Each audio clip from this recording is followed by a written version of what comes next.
Congratulations. Thank you. Excuse me. Sorry. Chlamydia. First of all, how does it feel to join the New Jersey Devils organization? Yeah, I'm really excited. You know, I've been able to follow their team quite a bit, especially with a guy like Jack Hughes in the organization, a player that, you know, is an American and someone who all American kids look up to. And so being able to be able to say that I'm in that organization with a player like that, I'm super proud of it, and I just can't wait to get going.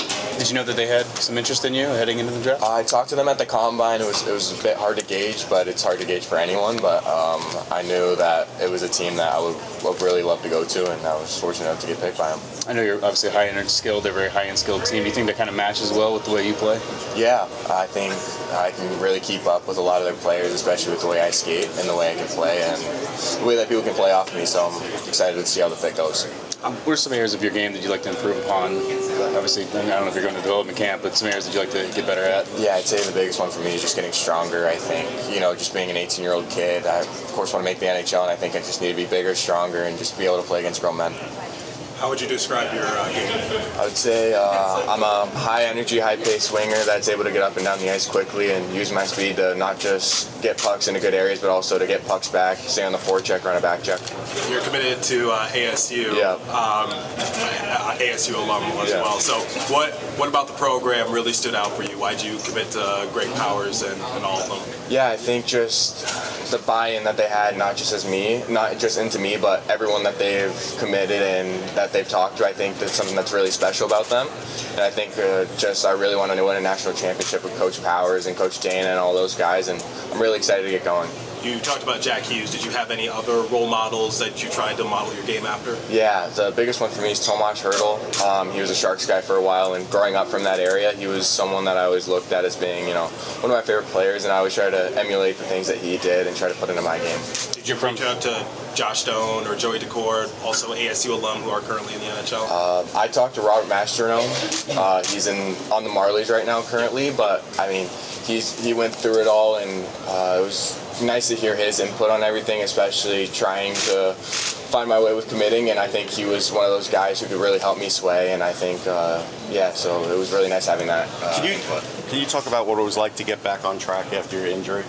Yeah, it was a bit difficult, just derailing a bit, and it got me down for a little bit, but I had to just recover. I took a week and a half, 2 weeks to just let my wrist heal, and I think it was pretty smooth, it just took me down a bit, but.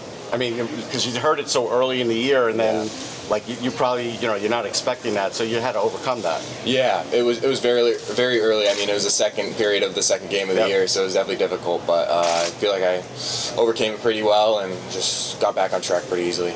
How important has the USNDVP been in your development from a young player to where you are right now? Really good, just being able to play with some of those players and kind of seeing how they, treat the game and how they go throughout their day-by-day life. I think it was something that was really eye-opening for me to see. You talked before about, being from the Fairfield area. What's it like being a kid from an area that maybe is not known for a lot of hockey, but being at the stage now? I think it's really special. I think, Fairfield's a small city, and I know a lot of people over there are cheering for me, so I'm really happy to be that just first player to do something like this, and I hope that many kids go to follow and hopefully surpass me and go in the higher areas. So I'm really excited to see what I did here is able to hopefully push on to the next generation. How did you get involved in hockey? What was it that sparked your interest? My dad was really big into it. He was more into the fighting of it than the hockey, and he'll always be open about that. But he loved the sport, and he got me into it at a young age, and I've fallen in love ever since. I mean, there's a lot of ice rinks around Fairfield, or do you have to do a lot of travel?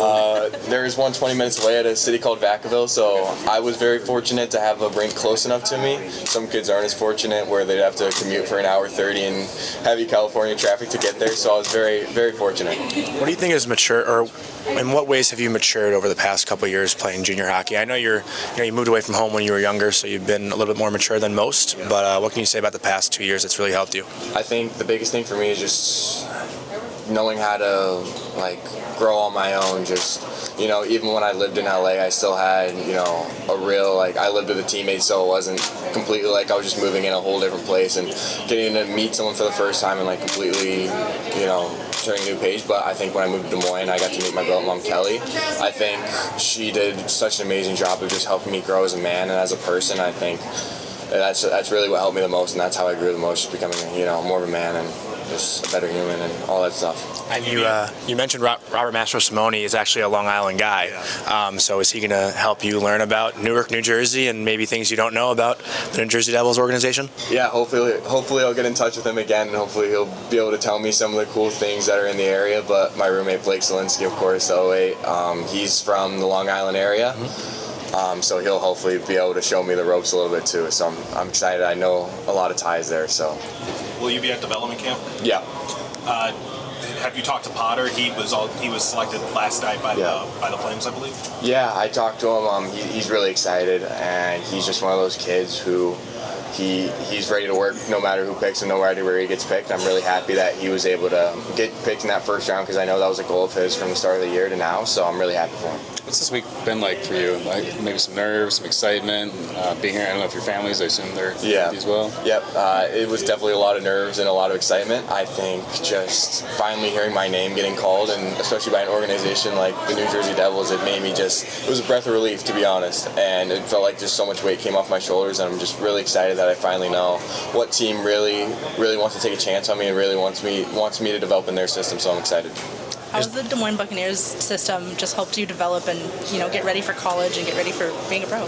Yeah, I think just the way that they handle not just on ice stuff but also off the ice. I think with their workout schedule, their skating schedule, I think it's a very pro-like schedule, especially with the way that they handle practices and what we do each day. I think they have a really good system of one day we're going to work really hard and we're going to battle against each other for maybe an hour 30, and then maybe the days leading up, it's more of a relaxing, more a team-oriented, things like that. And I think that really helped me just grow and just learn how, you know, it's going to be at the next levels.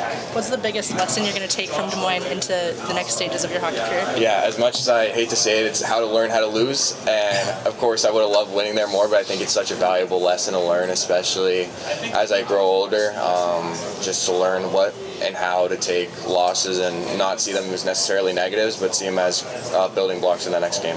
You were probably 7 years old when the Devils played the Kings in the Stanley Cup final, but do you remember that series at all or anything about it? Not off the top of my head. I remember better the New York series, but I remember a bit, but not too much. Are you going to Arizona State this fall? Yeah. Okay. The name Stone and DeCord were brought up.